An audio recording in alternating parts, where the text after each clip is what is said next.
got like 6 more games though.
It's time for the main event. It's the Shoe Shine.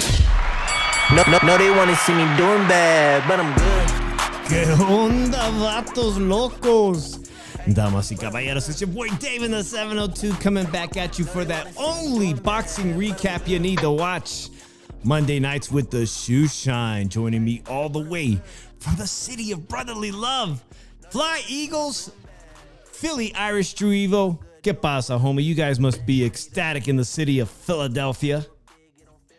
I told everybody, nobody would listen. Everybody's pick was saying upset. And what happened? It was pure dominance. It was an execution on site. Well, I thought Jaden Daniels would choke. I said your team would win, and I didn't want to see you guys rematch the Chiefs. By the way, friend of the show, Rhonda, already hit me up today that she's live right now, probably on YouTube, but she's looking to make a wager with you before the Super Bowl involving some serious cashola. Drew does not wager on the Super Bowl on his team. And who knows who else might want to be making a wager right here. Shout out to Wiley Coyote, Carlos M joining us in the chat. It's David Benavidez versus David Morrell fight week, and things are about to get crazy in Las Vegas. They should start feeling that electricity by Wednesday. Media week begins Wednesday. Apparently, the grand arrivals, Drew, have moved from Tuesday to Wednesday. Maybe PBC doesn't have enough money to pay the fighters' rooms. I don't know. I think they get their rooms comped. I'm pretty sure. But they moved all the events. Apparently, it appears grand arrivals are Wednesday, followed by media workout, all in the same day. So things should be very exciting. I will be there. Got a lot to talk about today, obviously. This show will be entirely dedicated to the sport of boxing. And we will do a football. And also, I think we're gonna talk about some of my experiences later on this week at MGM Grand as we approach the weigh-ins on Friday and Media Day and see what kind of shenanigans I could get into. So saludos to all of those joining us in the chat room. Appreciate you guys being here. I'm going to have a quick shot of Patron, Drew, and I'm going to show you something. I want to give a big shout out. I don't see you in the chat, but shout out to our homeboy friend of the show who hooked up Drew this week. All right. Here we are, guys. Here it is.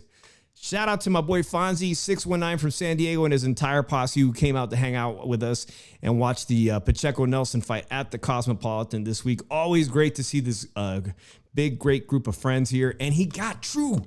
If it hasn't been a good enough week for him, look at this.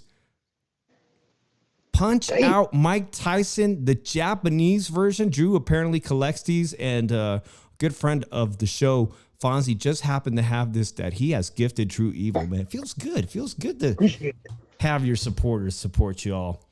So, Drew, while I get a shot at Tequila, how you feeling about the Eagles against the Chiefs? Second time the 49ers had this rematch right here in Las Vegas. It just seems like it was yesterday that my team was not able to pull it off and beat them in a rematch. So how you feeling about that? Feeling very nice about this matchup. I think the three-peat's not going to happen, and I think we're going to win the Super Bowl. I don't bet on my team on Super Bowl week, so I'll probably do parlays of stats and everything, but other than that, I don't bet on my team because I like to enjoy the game and everything and root for my team at the same time.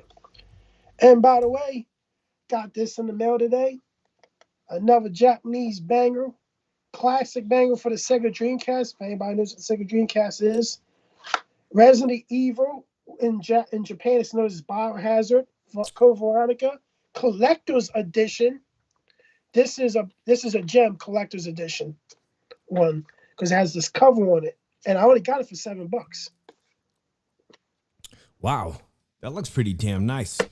Guys, I'm drinking this. I'm finishing this bottle. I've had this bottle around here for a long time. It's some kind of aged Patron Añejo which is done in, I think, in sherry casks. I hated it, but I'm like, I gotta finish this bottle.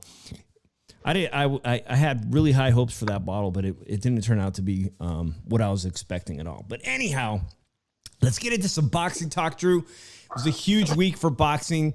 The first kickoff weekend for boxing fans across the world. We had the beginning with Friday night, man, and Friday morning for us in the West Coast, very early in the morning. This time I did not wake up to see the Monster Inoue, Drew, the Monster Inoue beating a Korean last-minute opponent. This guy was on standby. Sam Goodman of Australia was not available. That cut, or I guess the cut reopened or whatnot. And so there we had it. We had Kim, a Korean opponent, taking on the Monster Inoue, undisputed bantamweight champion of the world for now. Beating and knocking out the guy. Kim, very enthusiastic, said, bring it. And let's take a look at a couple of these pictures really quickly. These are pretty impressive. That combination in the fourth round to Kim, when Kim said, bring it, he hits him to kind of like the temple behind the ear. And then that just set off this amazing combination that he ended up landing. The Inoue right hand, that's not the one there. That's the temple shot. But he cracked him, man. He cracked him so hard with a simple, basic 1-2. After he hit him with that temple shot, his reflexes were shot, and that's it, man. That's all. That's it. Game over. By the way, there's a welterweight that I'm watching carefully. Sasaki. He went the distance in a brutal, very fun fight on the co-main event, and he is calling out any of the champions, including your Philadelphia's Boots Ennis, but more likely, he's number one ranked WBC. This guy Sasaki.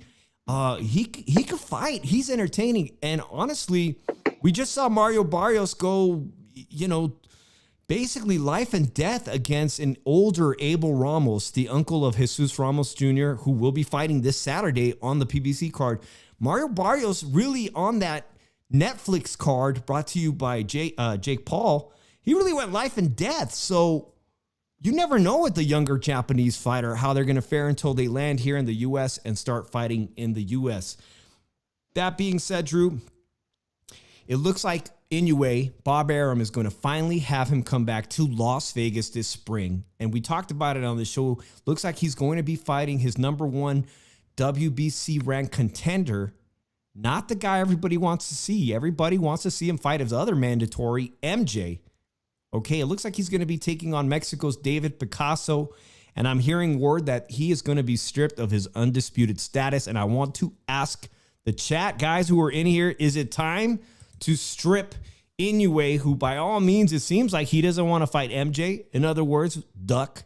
Is it a duck, Drew? Does he deserve to be stripped before he comes to Vegas to fight David Picasso, somebody that shouldn't, he's a contender, but first he should be taking care of his MJ. What are your thoughts on that? Yeah, he should be stripped. I really count that as a duck. Like, when you mandated twice to fight him and refusing both times to fight him, you should have been stripped there and everything. I don't know what's the reason for him not wanting to fight him, but he should be stripped. And like, if we looking at it, his last fights, who has he fought? Inoue. And then here's the thing. People are talking about pound for pound and everything, and like, oh, we're gonna base it off activity. No, how can you base the pound for pound list off activity? I'm sorry, that's a stupid take. Basing the pound for pound off activity. No, it's your accomplishments and who you have beaten on your resume. I'm gonna look at it like this. If you're gonna try to pick where he ranks at, he ranks number 3 because Crawford has a couple of big wins on his resume, and Usyk has by far is the pound for pound number one fighter in the world.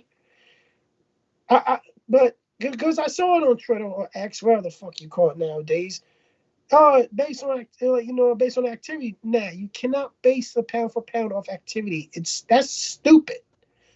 You think you can base it off activity, then you really shouldn't talk about a pound for pound list. You shouldn't be talking at all because it's just stupid to me, basing it off like activity. Like if we're gonna look at it like this, I still have Dmitry Bivol on my pound for pound list. Who do you have at number 2? I'm going to presume you have Usyk at number 1, right? Yeah, I got Crawford at number 2. You got Crawford at number 2. Okay, yeah. I mean, his accomplishment. Where do you have Canelo right now? Since we'll be talking about Canelo a lot this year. I look at it like this. I have Canelo probably number 4 or number 5. Yeah, that's pretty fair. What do you guys have it? Where do you guys have Inoue the Monster? He's not that popular in the U.S. He's obviously an international star. Let's ask the chat. Throw up some numbers. You guys are listening actively. Let me know where you put Inoue in your rankings. He's going to be coming to Las Vegas this spring, Drew. Very excited about that. I'm going to share my story about this weekend because it was actually, for the first fight of Las Vegas, I was underwhelmed. I'll just put it that way, guys. So you're comfortable with him being stripped then for not fighting MJ? And then at a later time this year. Now, why am I hearing a little bit of rumors that he might be moving up to 126 faster? And maybe, I'm not sure, that he could be fighting the UK's little banger guy, that little short guy. Have you heard anything about that? I think it's a fight that I guess Turkey wants to be made. If it's going to get made, so be it. But doesn't Inoue have to move up to 126 or 130? Yeah, 126. What's his name? Because Rafael Espinosa wants to fight him. Nick Ball. I'm sorry, Nick Ball. Yeah. You guys, if you guys haven't seen it, it's all circulating over X that they may be fighting. And you're right, Drew, that Turki Al-Sheikh has been courting the Monster Inoue recently about a potential deal. And you know, that Turki Al-Sheikh, he's a fan of boxing, and he has a little wish list of fights he'd like to make. Some of them are kind of ridiculous, and some of them make a lot of sense. And him being a great UK star, Nick Ball, that might be a fight either in Saudi Arabia or something that would sell tremendously in the UK. And when you're an international star like Inoue, fuck yeah, man. You got to come to the US. You kind of go to Vegas. You got to go to New York City. You got to go. Hey, shout out to Magic Mike. What's cracking, man? Good to see you in here. Leslie Ann. Said Rhonda sent me. Walk was here. I thought Rhonda was live. I saw a little bit of that she was at the Mexican place that I did a video on. Drew, it may be that Rhonda's trying to come in here and make that wager with you right now. I don't have the phone line. I don't have the phone line. On Super Bowl when my team's in it. It's just stupid. She's wasting her time, and it's not going to happen. Yeah, shout out to everybody from Walk with Rhonda. Appreciate you guys joining in here. She wants to jinx herself. She can jinx herself. He's saying, somebody else. Is there any other type of wager you'd be interested? Because you made the wager with her friend Brandon, Kansas City Chiefs fan Brandon. Yeah, but that was during the regular season. Okay, but this is the big one. I don't bet on my team in the Super Bowl. Oh, she's at 50 on it. I don't bet on my team in the Super Bowl. You're taking out the fun of me and watching it. What if somebody in this chat, in our community between now and Super Bowl, puts up the $50 for you? No, I don't want them to put the $50 up. Drew, is that... Wow. I might have to make the wager for you, Drew. I might have to make this wager for you. No, because it does not take. It takes the bet. It takes the fun out of me watching my team in the Super Bowl. Well, I got no personal skin in the game. Maybe I'll make that wager with Rhonda. Shout out to K Boomerang. He put up a great name here. Yeah, we're going to talk about Benavidez and Morrell fight week. Appreciate you. You look like a boxing enthusiast, hardcore boxing fan. The question is whether now Drew will take that bet. And it doesn't look like that, Rhonda, but I might be interested in making that bet for you. She says, oh, my God. It's a difficult bet to make, considering that the referees, and we're not going to sugarcoat it, Rhonda, the referees, they seem to be in the back pocket of the Kansas City Chiefs. No, I'm going to tell you what's going to happen. The Kansas City Chiefs is going to be like the Tampa Bay Super Bowl to them. Man, it's going to be Because I'm exciting. going to tell you what's going to happen. If they can't stop the one early, the game's over. Nobody's been able to stop the one in game. If they can't stop the one early, the game's fucking over for them. It's very difficult. If you guys are here from Rhonda's channel, it's very difficult to be around Rhonda during football games. It's especially as a 49ers fan, it's very difficult. It's very hard. It's very hard to be in the room with a Chiefs fan, period. So, but we love you, Rhonda. Magic Mike says next year's you shine. Yeah, well, we do have a new defensive coordinator. And if you're a Las Vegas Raiders fan, shout out to you guys because you guys got a hell of a new coach in Pete Carroll, Drew. Not related, but here I'm in Vegas and people in Las Vegas are already buzzing about what Tom Brady is doing, bringing on such a great coach like Pete Carroll, who was 49ers nemesis with Seattle Seahawks. He is going to be a welcome addition to Las Vegas. The question is, will they have the players to do anything about it? Will they have any players next year to do anything about it? They probably, if they draft right and they get the right free agents, but I'll look at it like this. They're going to have to draft better than what they've been drafting. Like that tight end they got is a stud. No doubt about it. That's a stud right there. But I look at it like this. I just maybe it takes a year or two to find out if there's a chance for the Raiders. But I right now, like the Raiders has been awfully ran for a while now. Now I think Tom Brady was an influence on this hire. I think Tom Brady's more involved with the day-to-day operations of the Raiders going forward since he is a majority owner. So we'll see. I think people should have known a while ago that Josh Allen is a choke artist when it comes to playing Patrick Mahomes, but I look at it like this. They're comparing the Eagles' defense to the Legion of Boom. That's what they're comparing my defense to, the Legion of Boom. And people are saying they might be better than the Legion of Boom. Because if you look at it, we have the most athletic defensive line in football. Anybody saw Jalen Carter jumping over an offensive lineman to get to the quarterback and everything. And I really look at it as in, if you can't stop the run early, this game's over. Because what's going to happen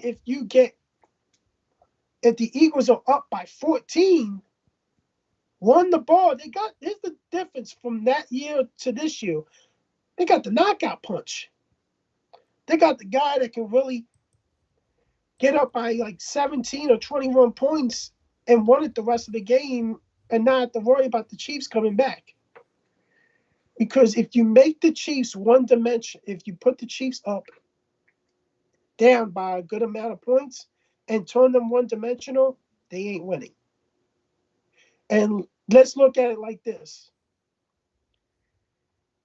Chiefs are the new Pats when it comes to getting the cause and everything. I hear you.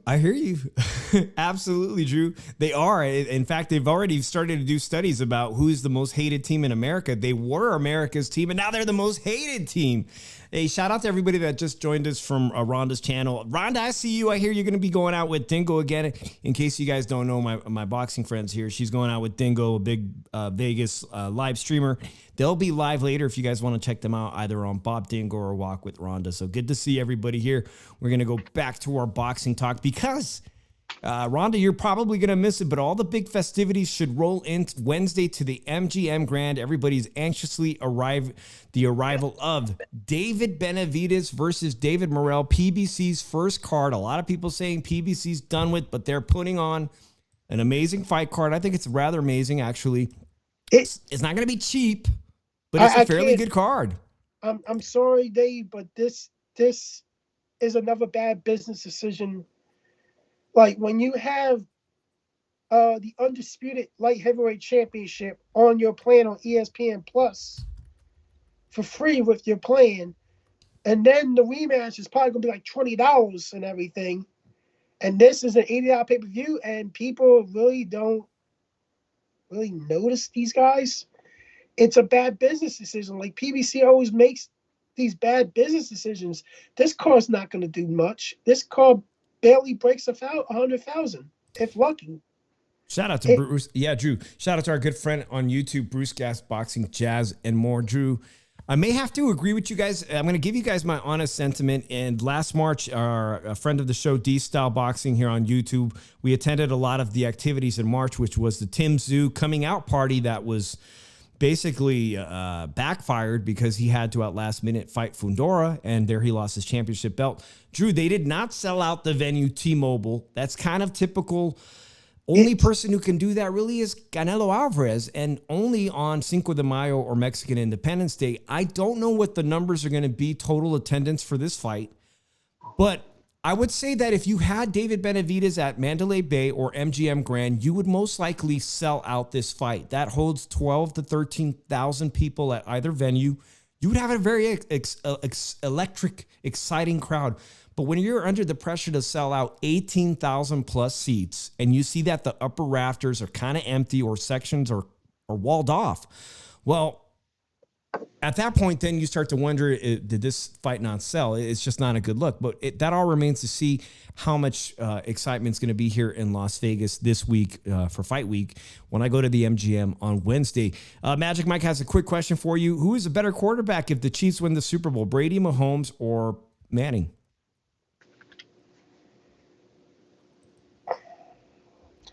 Still Tom Brady.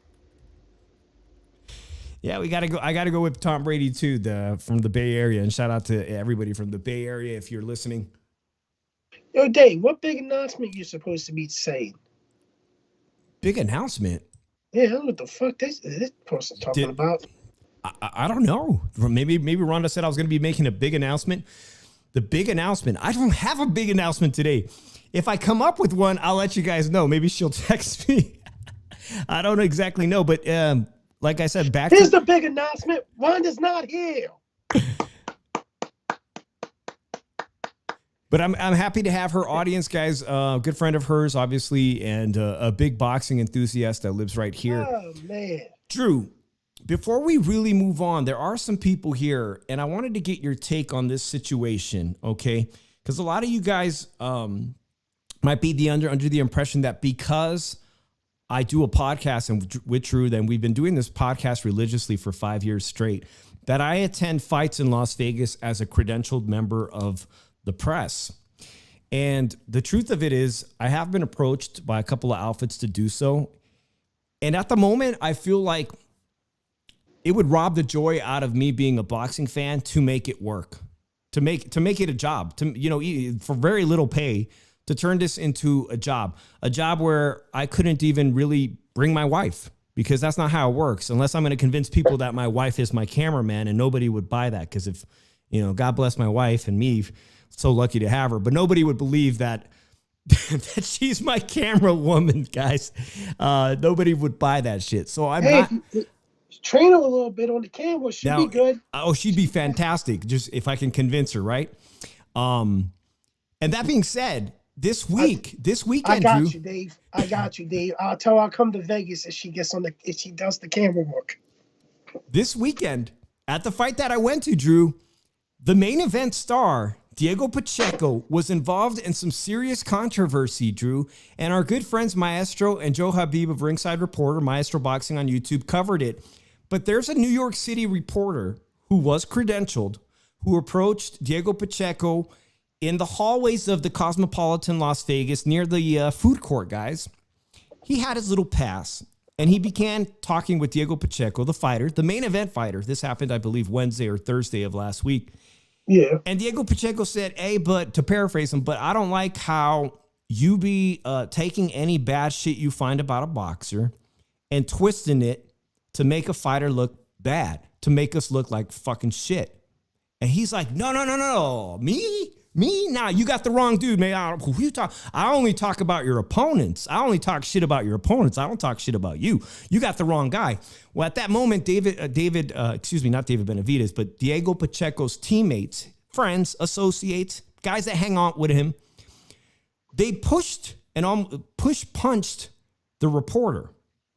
Everybody went to social media, Instagram, Twitter, and were like, y'all got the wrong dude. Y'all got the wrong guy. He thought it was Southpaw TV on YouTube, who Southpaw TV is a very controversial guy who talks a lot of shit, has a lot of hot takes on the sport of boxing. But after I saw our good friend Maestro and Joe Habib's video that they made about this guy, well, I didn't know that this guy that got shoved to the floor, embarrassed, humiliated on the second floor of the Cosmopolitan in front of tons of Las Vegas tourists. I mean, really, he was humiliated. And in my opinion, he was assaulted. And it actually was grounds to be arrested. I thought it was an assault on a media member. True, they posted his videos. The guy does exactly that. The guy Diego Pacheco was accusing of does that kind of content in boxing. He ridicules and makes fun and does these basically, I don't know, quick TikTok videos, vertical videos where he insults and criticizes fighters. He actually does that. So did he have the wrong guy or did he have the right guy? And I got to ask you, Drew, is it appropriate whether or not you hate a reporter? Listen to me, guys. If you hate a reporter, does that give you the right, because you don't like their content, to shove, practically punch a member of the press? And even worse, why does he have a fucking press pass if he's such a shitty reporter? I'm going to say this right now, and I look at it like this. You have to be better because of your profession, of the type of profession that you do. And a couple things actually, that show that you have thin skin. And I'm talking about Diego Pacheco. I really think his team made him look bad that night because of the way that they conducted themselves to the media press. Even though that dude's contact, that his promoters and the network that fight was on should have the answer. Why did he get credentials? Thank you, Drew. And the promoter, guys, if you're unfamiliar, is a British outfit in Matchroom Boxing, Eddie Hearn. I think he does a great job. He has a lot of talented fighters on his roster. Why are you giving out press passes if you don't vet the people? And I will be honest with you guys, I went through the process of being vetted with Top Rank, and they really do scour through what you're about. And I don't know the process for PBC. I know that PBC is very cutthroat, but I will say that Top Rank does vet reporters quite properly. You know, they have a woman that's in charge of that. And as far as Matchroom, I don't know what it is, but you know, people said it was an innocent reporter, and other people were saying he was a fucking troll reporter. And one of our listeners here says, hey, I don't like Ellie Setback. I don't like the way he does things. I've been in the trenches with Ellie Setback trying to get an interview. And let me just tell you, he knows his business. He can be quite annoying to some people, but man, when he's in the grind, he's on the grind. I will say that about him.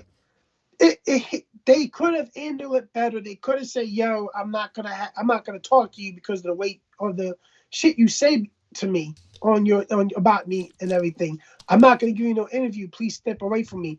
And then if he refused to step away from me, then your security people can escort him away from you and everything. But when a member of your team confronts him and flat out puts their hands on him in a physical manner of a push and then a punch, you give that dude all right to press charges on you and to sue you.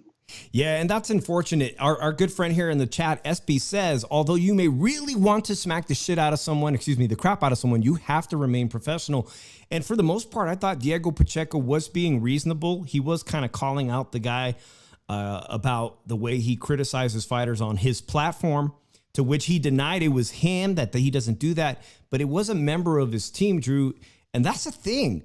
That's the thing. Diego Pacheco and Matchroom Boxing probably need to sit down with him and say, listen, we may not get sued this time, but the next time somebody might actually press charges on people on your team and come after you in litigation. Because that's the kind of, right now, you can't drive 100 feet in Las Vegas without seeing a billboard that says, have you been injured? Have you been injured? You just pick up the phone and call one of those injury attorneys in Las Vegas, and you can get somebody to represent you pro bono for a lawsuit. And that is the kind of shit that merits a civil lawsuit. Yeah. But I think if you can't take the people criticizing you, we get criticized all the time, me and Dave. We do get criticized a lot.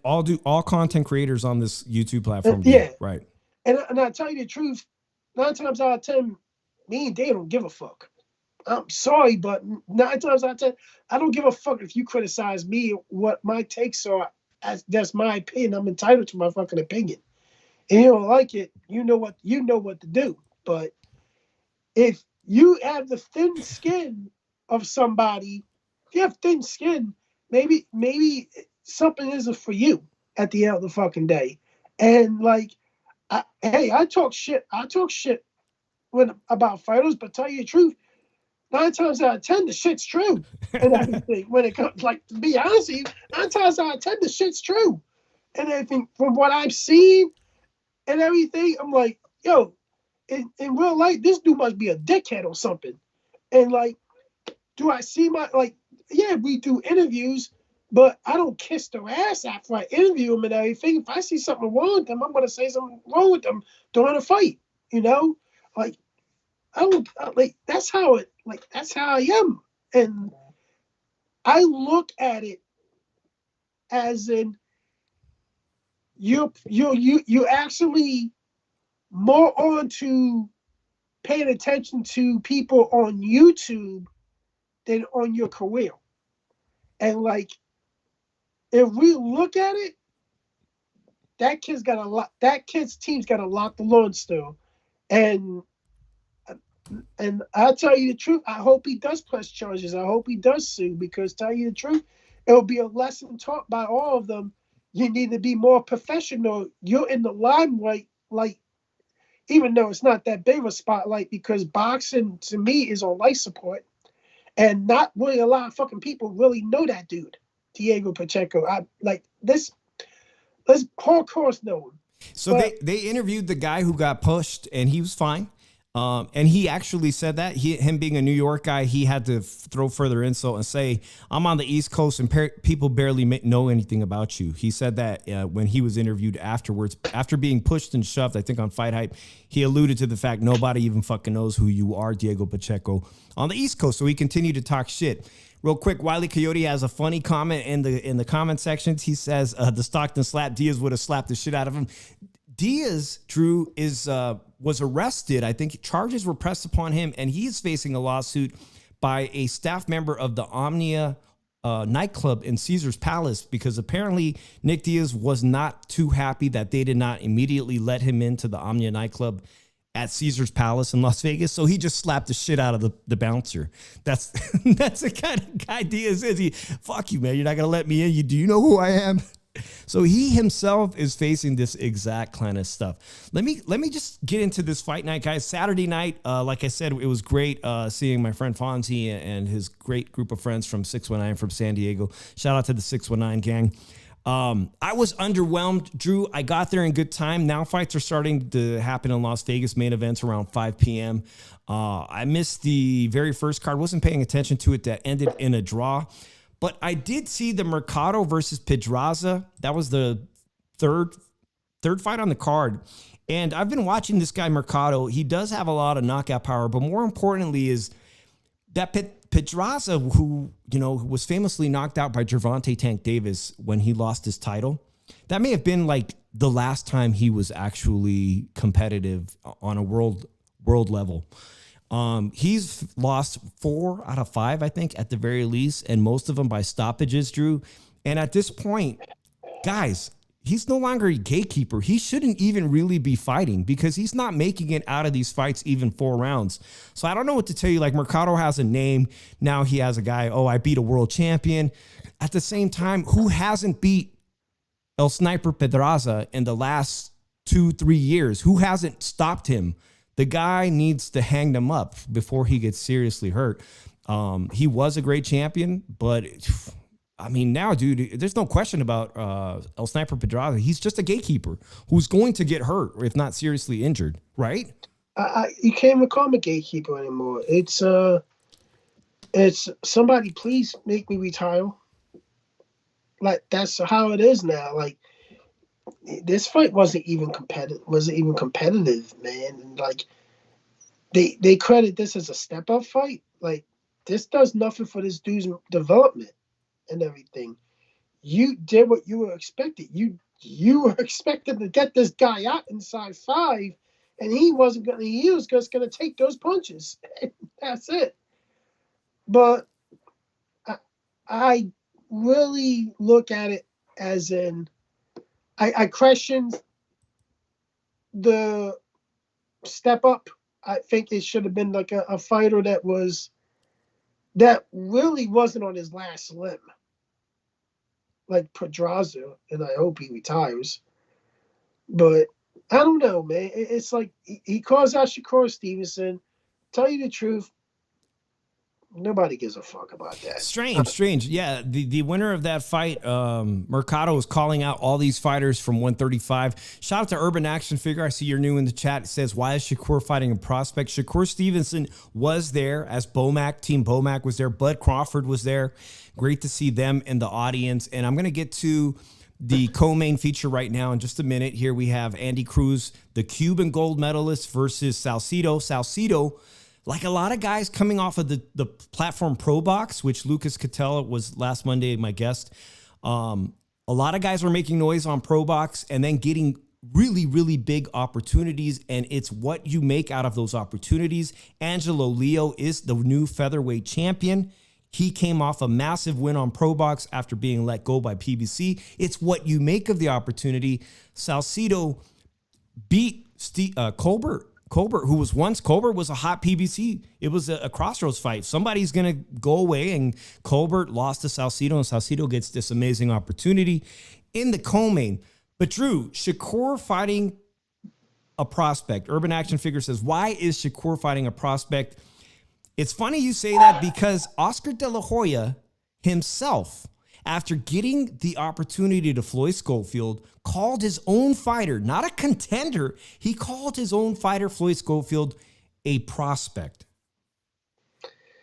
I look at it like this. Number one, last week, I had to make some money, extracurricular money, do my OT and everything. And Dave attempted to replace me for the weekend. And Dave learned last week, there's nobody in this world that can replace Philly Irish Drew either, number one. And Dave's like this, show off. But I look at it as in bad business practices.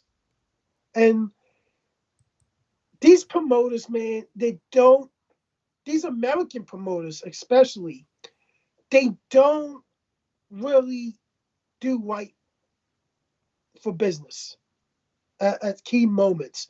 When you're trying to actually sell a fight and everything, you call your guy, and this is like a co-main, you call your fighter a prospect. Well, and everything, and then like, I look at it, I was like, well, Oscar, if he's a prospect, why are you having him fight Shakur Stevenson then? Actually, if he's a prospect, why was he headlining his own card at the Cosmopolitan? Because if you don't know, Urban Action Figure, I've had the pleasure of meeting and hanging out with Floyd Schofield's mom twice, sitting next to her at both fights at the Cosmopolitan, which is wild. In the past year, I've literally sat next to her, and we've become a friendship. As a lot of people in my friendship, my friends that go to these fights have become friends with her on Instagram and whatnot, and following her son's career. But her own promoter, Oscar De La Hoya, called her son a prospect. I think he was hedging a bet that, look, if Floyd Schofield gets humiliated or it's an embarrassing performance, well, I could just use the excuse that my fighter wasn't ready, man. You chose to fight the prospect. I put him up. He said he wants to fight you. Fine. You guys fight. He's just hedging a bet. Keyshawn Davis is the guy who lost repeatedly in the Olympics and as an amateur to Andy Cruz. And Keyshawn Davis is now going to get an opportunity to fight for a world title at 135 pounds. How fast does Andy Cruz, as the Cuban gold medalist, move? Professionally, he's way behind Keyshawn. He's like a good year and a half in terms of number of fights. We had Robeisy Ramirez, a Cuban gold medalist, lose his first professional fight. We had Lomachenko lose his second professional fight to Mexican fighter Orlando Salido. Will Andy Cruz be the same guy, the same type of fighter who is a decorated amateur and eventually lose a fight before he even gets to a world title fight? I don't think so. I don't think so. And I look at it like this. If we're looking at it, I think we're probably going to see Andy Cruz fight somebody before the end of the year.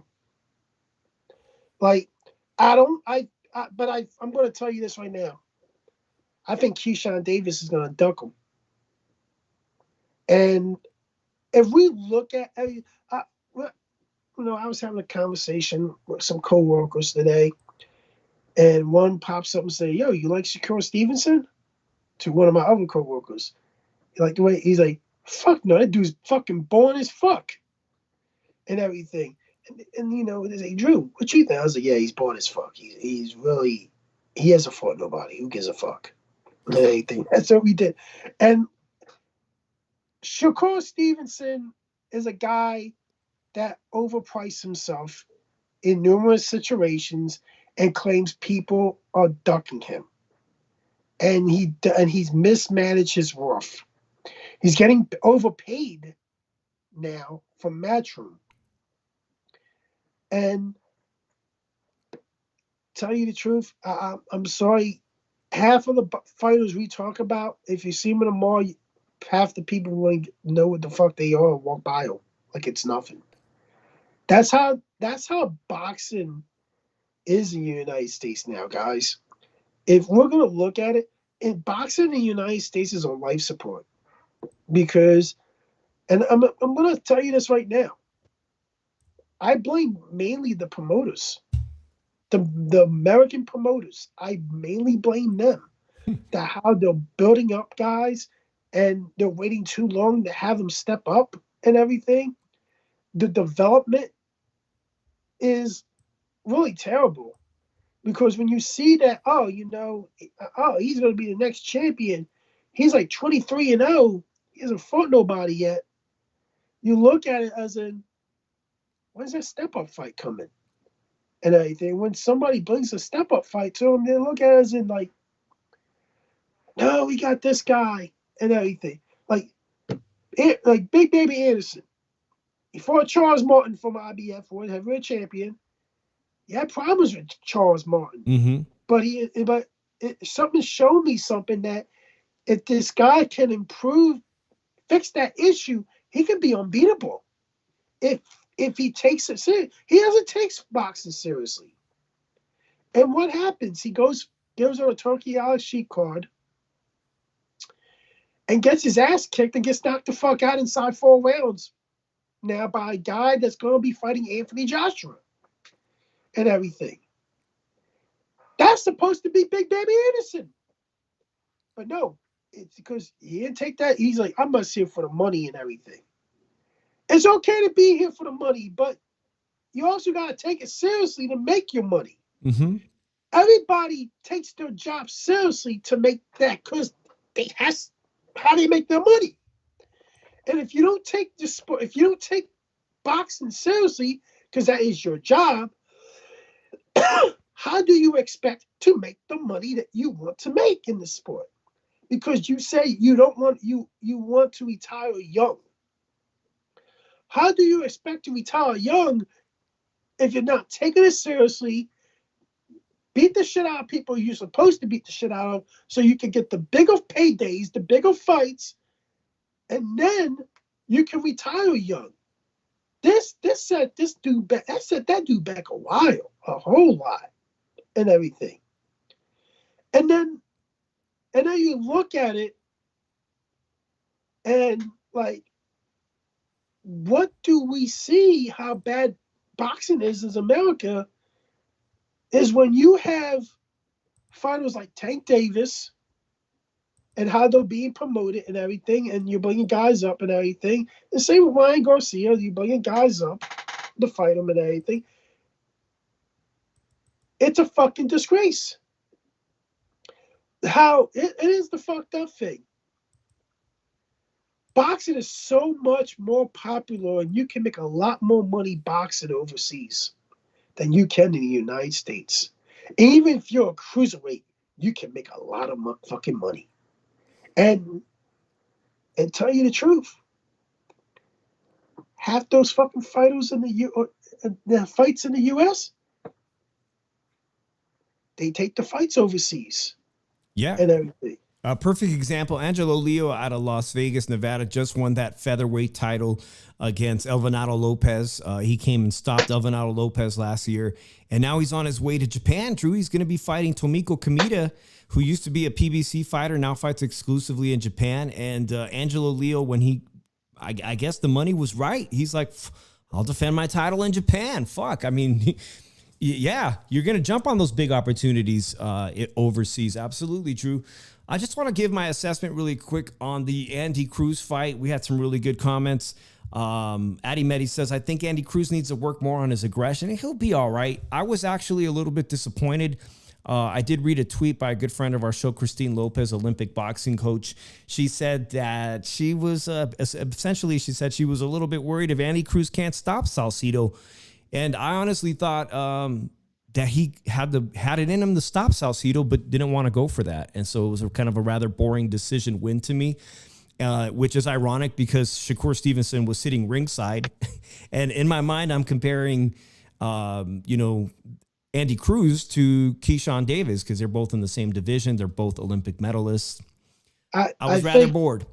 I think Andy Cruz has to knock out people. Has to show that he has the power to knock somebody out. Like these boring decisions, you're not going to be sellable. And like, you don't want to end up like Shakur Stevenson. Shakur Stevenson has fights in his hometown, and halfway through his fights, his own fans are fucking leaving the fucking building because how boring the fight is. They fucking get tired as shit and they want to go to sleep. And that's not one occasion. It's not two occasions. That's like fucking 4 occasions that has happened. And he has fights in Newark and everything. Mm-hmm. True. As unpopular as Teofimo Lopez was, his reign at 135 included knocking out champions to collect his belts. He was knocking out not contenders, but champions to eventually, well, he said he was undisputed, but I don't think he technically was.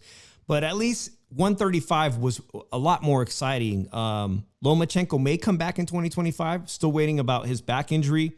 But as it stands, other than, Tank Davis, there really isn't a champion at 135 who consistently knocks out opponents. And I would have liked to have seen a stoppage win, even though I'll give credit to Salcido. Drew, he's a tough out. He was a tough out. Let's get to that main event before we just preview. We're going to do a lot more on David Benavidez fight later on this week, so stay tuned. Make sure you hit that bell notification on YouTube. But this main event, Diego Pacheco, 168-pound contender. Apparently, a fight with M. Billy was in the works for a elimination for a title opportunity. Whether or not Canelo Alvarez will grant that opportunity to anybody, there was something in the works, and Christian and Billy turned down that Diego Pacheco eliminator, which I think is kind of bullshit. It's kind of a trip. He turned it down. First off, after this weekend's performance by Pacheco, should Christian and Billy have been worried? I look at it. People are telling me that nobody beats Pacheco except for Canelo Alvarez at 168. I beg to differ on that right now. I think Billy's got a shot to win that fight. I got a good shot. But his last fight worried me too. And I think this guy gave Pacheco all he could handle and everything. So I just don't see, like, number one, I don't see Canelo giving none of these guys a shot. And everything. I think Canelo's went to the lowest high reward situation of his career, and he could have dropped deeply on my pound for pound list if that's true, every so often, and everything. So but I look at it for Diego Pacheco that for his development, you're gonna have to push like a William Skull to fight you to get a belt. I think that's the one thing Diego Pacheco and Christian and Billy has to chase, that William Skull fight, because he's an easy fight. They win that fight, both of them. And if I'm Eddie Hearn, I will do everything in my power to get William Skull to fight you. And I look at it like this: if they're not willing to do that, what is your motivation? What is your plan on Diego Pacheco in the next 6 months to a year? Like, this dude should be contending for a title right now. You have to put him in there now. Like, what is the goal here? Because you try to get the Christian and Billy fight, but you got a couple other names there. And one name could be Caleb Plant. What's that guy Caleb Plant just fought? Who been Berlanga? Caleb Plant versus Berlanga. Are you talking about McCumbee? McCumbee and Edgar Berlanga. Even Heine Munguia is a fight for Diego Pacheco.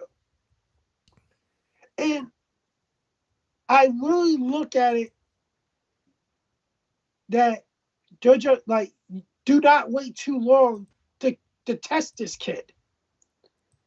That's the thing. That's the feel of what's going to happen to this kid. They're going to wait too long to test him. When he gets tested, he's going to get his ass kicked. And Billy was somewhat tested already. This kid, he wasn't tested yet. Diego Pacheco has not been tested yet.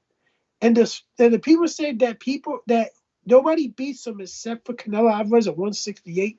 It's too soon to say that. It's way too soon to say that. Because Billy was tested already. Diego Pacheco wasn't. And I think until you put that name in there to the dance with Pacheco, and Pacheco shines against that guy, I can't say that he beats everybody at 168. And he did gassed out in the last 2 rounds of that fight, by the way. I just think right now, if we look at the second best super middleweight is Caleb Plant. I'm sorry, the second best super middleweight at 168 is Caleb Plant right now. And after that, who do I put? I put Christian and Billy as number 3. Who's still undisputed. Now we have Jaime Mujia coming off a very, brutal upset of the year for 2024. You have Berlanga coming off a loss. Probably he was not ready for Canelo Alvarez. Will never be on the level of Canelo Alvarez, but he also has one loss. I do see your point, Drew. There are some very interesting contenders that are just prospects turning into contenders at 168. Some of them I'd like to talk about. There was one this weekend.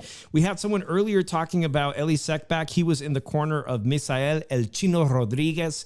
He is a Mexican medalist, bronze medalist, who fought the son of Julio Cesar Chavez Jr., Omar Chavez, this weekend.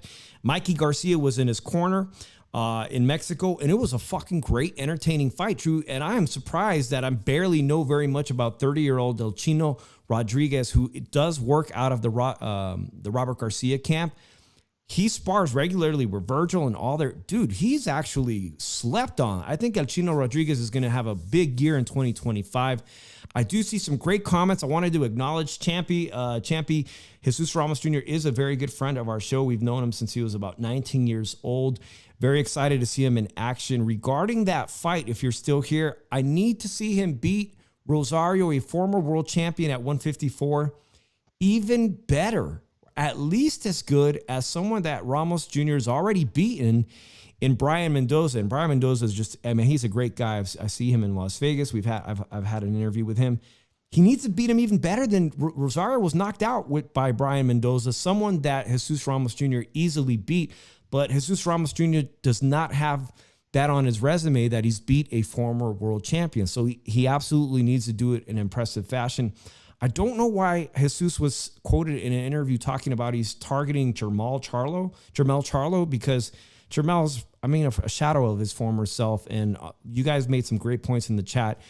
The Eastern European fighters that have emerged, like the champion Mortazeliyev. Wow. I mean, that is a fantastic fight. Southpaw versus Mortazeliyev, or the guy that Terrence Bud Crawford just fought. But like, if he wants to get up there. Today, Drew, I'm reading that Xander Zayas is talking about he wants to fight the champion Fundora next. Now you have some serious competition. You've got Xander Zayas, who's also a fantastic contender at 154, about the same age as Ramos Jr. He's talking about, give me that Fundora fight. That's what we want to hear out of him and Jesus Ramos Jr. You were cooking on the Diego Pacheco thing, Drew. I did get the 12th round here. I have some video of it from my ringside experience here. I could play it in the background. Oh, not the right one. I just look at it. He gassed out the last 2 rounds of that fight. And if we look at it, why everybody going after Fundora? I tell you the truth, Fundora is the easiest champion to beat. He's the guy that's beatable. He's the guy that can be knocked out. He was knocked out by Brian Mendoza. Yeah, he was. And if we look at it like this, really, he's been inactive for a while, partly because of his stupidity of believing his manager, Sampson, trying to stay loyal to PBC and give him the Earl Spence fight. And the WBO made a good point, saying, we're not going to approve this fight. We're not going to approve Earl Spence because he's not in our rankings. And Sampson keep on trying to get the fight made. Dude, you need to keep the guy active.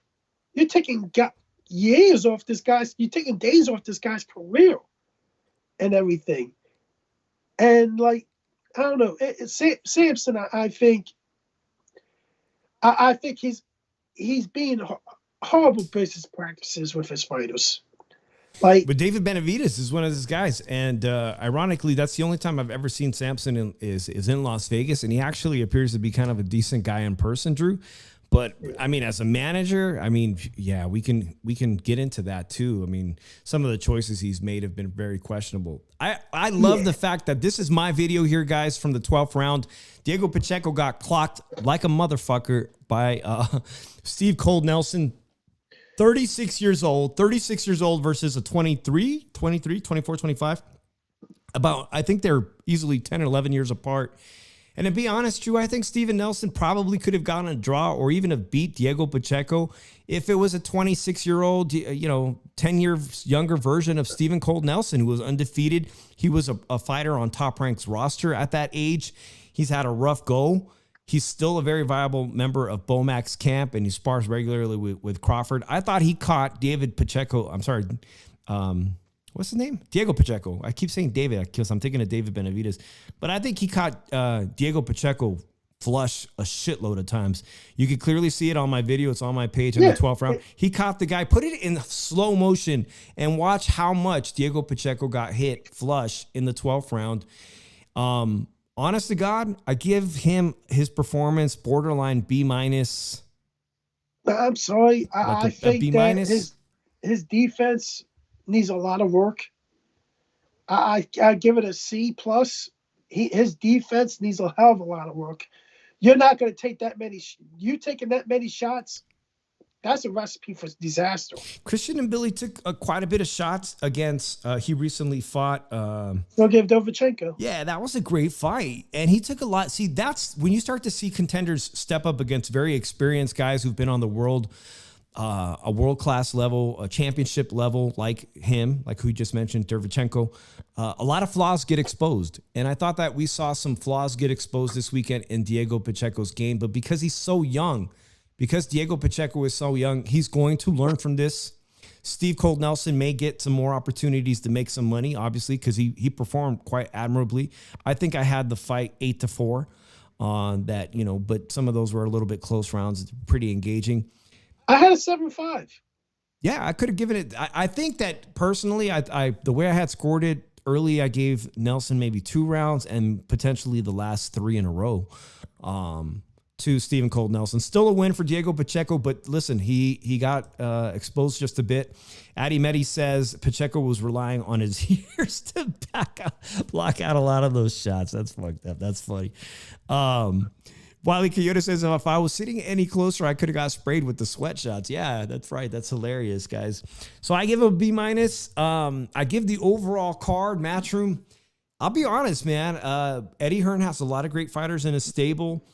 But because I think Eddie Hearn's not from Las Vegas, he doesn't, he puts on fights here. I don't know, man. I just got to give it up to Top Rank and even Golden Boy. They just put on the vibe of the event is just different, Drew. It's a lot better. And then you take into account earlier in the week, what had really bothered me was about that press reporter, the one that people say he's a troll. He ain't a real reporter. And yet you guys gave him credentialed passes. He had his wristband. He had his little, he was vetted by Matchroom, and he's bothering the shit out of your main event fighter to the point where the main event fighter's people push and shove him and basically almost assault him.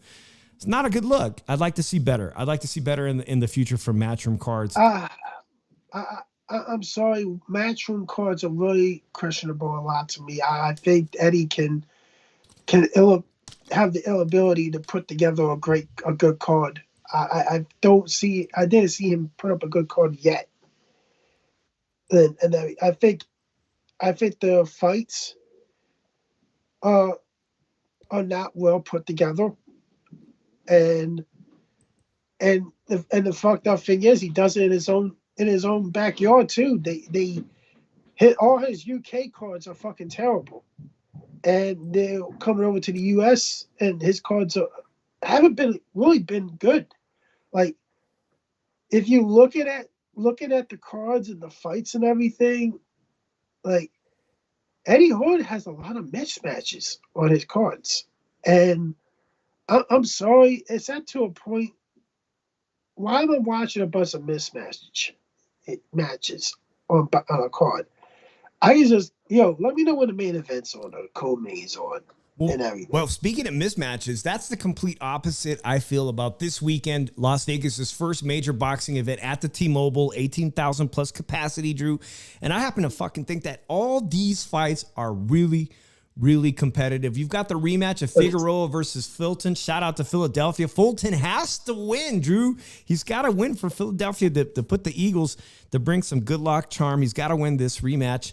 Pitbull, Isaac Cruz turning down a fight with Ryan Garcia because of the turnaround involved. He's fighting Angel Fierro of Mexico. Angel Fierro is a fighter, Drew, that I was watching as he rose. He did have a couple of hiccups. This is probably, I know some people were very strong feeling that Ramos Jr. versus Rosario was probably going to steal the show. I'm going to beg to differ because stylistically, I think Ramos Jr., as much as he wants to knock out Rosario and probably can if he wants to, I think Ramos Jr. is a boxer before he is a puncher. You know what I'm saying? Ramos will try to outbox you, and it cost him dearly when he was on the undercard of the Canelo Alvarez fight when they didn't give him the decision against Erickson Lubin. So I do expect fireworks in there in pieces, but I think the real fireworks is going to be between Pitbull and Fierro. Number 2, probably banger, is going to be Figueroa Fulton, because that one already set a precedent for being a hell of a fight. Ramos Jr. versus Rosario will probably be more of a boxing match with moments of fury. And then this David Benavidez, David Morrell card, as much as I want to say this is 50-50, Drew, I went back and watched the tape of David Benavidez versus Gazadvik, if I'm saying it correctly, the former champion. Grozvic. Yeah, Gazad. How do you say his name? Zvadzik. Grozvic. Former champion, 175-pound chin, took a long 3-year hiatus, did fight Beterbiev once in his career, a stellar amateur record, and he passed that test. He was not able to hurt him in that fight, but looking at the David Morrell fight against Hot Rod never being a world champion, kind of being a fringe contender, fought on Pro Box. I expected David Morrell to really shine more in his debut at 175, but Hot Rod made him look really bad in a lot of spots. He caught Morrell, who as a Cuban fighter, I would expect from the Cuban School of Boxing to have masterful defense. Dude, he caught the guy flush a whole shitload of times. It was not that impressive of a debut. In fact, it was rather close. Then you take into effect that David Benavidez, who has this problem being being Mexican, Drew, I used to be a fat kid. I used to be chubby as a little boy. And sometimes you never lose all that body fat. So you see David Benavidez, he used to weigh 240 pounds as a teenager, prepubescent and all that. And now he fights at 168, but he's always looking kind of soft around the belly. When he had Angel, what's his name? Memo Heredia, the strength and conditioning coach, who he has in this camp now, dude, I expect him to look like a beast on Wednesday. Urban Action says, are you going to live stream any of the events at all? I appreciate Urban Action Figure. I hope you subscribed. I will be live Wednesday at the arrivals and at the public workouts at the MGM Grand. I will be trying to go to the press event on Thursday as well. So definitely tune in Wednesday about 2 p.m. I will be there for that. One thing about boxing matches in Las Vegas, if you get caught live streaming that shit, you're out, and you may get 86 from the venue. Like at the Cosmopolitan Virgin, man, they catch you live streaming that shit. That's DAZN don't take that kindly at all. Not only will I get my channel taken down probably, but you could be 86 from ever attending one of their events again. But the public the weigh-ins, I think that's fair game, and so is the open workouts on Wednesday. So hopefully you will tune into that. I want to do another show, Drew, this week. Hopefully you're down. We'll do football. We're going to talk about these NFC, AFC championship games and wrap up my thoughts before we make some really, really official decisions on this amazing card. Benavidez versus Morrell, Drew. What are your thoughts on this one early? Tell you the truth, I think if we look at it, Morrell's, even though the more experience is David Benavidez, David Morrell's fought the more guys at 168 pounds that are legitimate 168 pounders. Caleb Plant? No, I'm talking about David Morrell's fought. Oh, you think Morrell's resume is more impressive over Benavidez? I think he's fought the most legit 168 pounders. A lot of David Benavidez's fighters that he fought, he's blown up in weight. Okay, well, he did fight Caleb Plant. That was his toughest fight. I think that was his toughest fight, and you just praised Caleb Plant. He made Boo Boo Andre. He made Boo Boo Andre. I was at that fight. He made him look like an old man. Hung up David Lemieux, he was shot in a half already, and David Lemieux was 154 pounders. So was Demetrius Andre. Came up to 160, and then he went up to 168 and everything. Yeah, these are like a lot of guys that he's fought that were blown up in weight and everything. He was the bigger guy. And now I think David Morrell has better footwork than him. I think David Morrell possesses one-punch knockout power. David Benavidez unique combinations to knock somebody out. And, I really think that is this a 50-50 fight? Possibly, but I think that, to me, I'm rooting for David Morrell because Jose Benavidez Sr. does a lot of shady shit. By the way, he was obviously there this Saturday, being the trainer of Diego Pacheco. He was there. I will say for David Morrell, guys, he does co-train with Bob Santos, formerly of San Jose, now makes his life here in Las Vegas, and his son, Jay Santos. Stellar kid Jay Santos is going to end up being one of the best up-and-coming coaches in the sport of boxing, just born into the sport, and they're from San Jose, California. Shout out to all my San Jose peeps, man. They are with Bob Santos, so yeah, I'm kind of torn right now who I'm rooting for. I'm not going to make my official pick until later this week, but I just think it's going to be a great card. The question is, will it sell publicly? It's not a pay-per-view card. It's not a pay-per-view card. And yeah. Maybe no wonder why we're hearing all these rumors that PBC is getting off Amazon in May. That Amazon is done. Yeah, and obviously we're still waiting for news on who Canelo Alvarez is going to agree to fight. He's working that out with Turkey. I guess Turkey's going to ink a 3-fight deal. What about PBC? What about them?